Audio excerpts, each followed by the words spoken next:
மோடிக்கு கை கொடுக்கும் மகாராஷ்டிரா.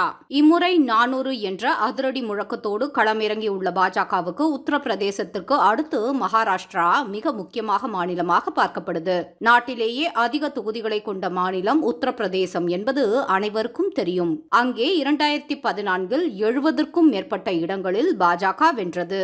அதே சமயம் 2019இல் 60க்கும் மேற்பட்ட இடங்களில் வெற்றி பெற்று உத்தரப்பிரதேசத்தில் தன்னுடைய ஆதிக்கத்தை நிலைநாட்டியது பாஜக. அதற்கு அடுத்ததாக நாட்டிலேயே அதிக தொகுதிகளை கொண்ட இரண்டாவது பெரிய மாநிலமாக மகாராஷ்டிராவை கவனிக்க வேண்டியது அவசியம். அங்கே உள்ள 48 தொகுதிகளில் கடந்த 2 பாராளுமன்ற தேர்தல்களிலும் பாஜக கூட்டணி 40க்கும் மேற்பட்ட இடங்களை கைப்பற்றியது. ஆனால் இந்த 2 தேர்தல்களுக்கும் இப்போது நடக்கவிருக்கிற தேர்தலுக்கும் மிகப்பெரிய வித்தியாசம் காத்திருக்கு. கடந்த 2 பாராளுமன்ற தேர்தலிலும் பாஜகவுடன் கூட்டணியில் இருந்தது ஒருங்கிணைந்த சிவசேனா.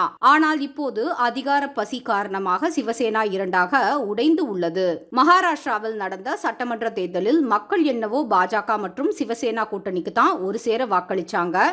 ஆனால் அதிகாரம் வேண்டும் என்ற ஆசை காரணமாக காங்கிரஸ் மற்றும் தேசியவாத காங்கிரஸ் கட்சியோடு கூட்டணி வைத்து ஆட்சி அமைத்தது உத்தவ் தாக்கரே தலைமையிலான சிவசேனா.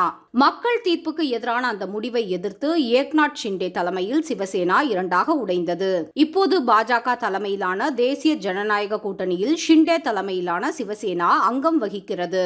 அதே சமயம் உத்தவ் தாக்கரே தலைமையில் உள்ள சிவசேனா காங்கிரஸ் மற்றும் சரத்பவார் தலைமையில் உள்ள தேசியவாத காங்கிரசும் சேர்ந்து கூட்டணி அங்கே அமைச்சிருக்கு.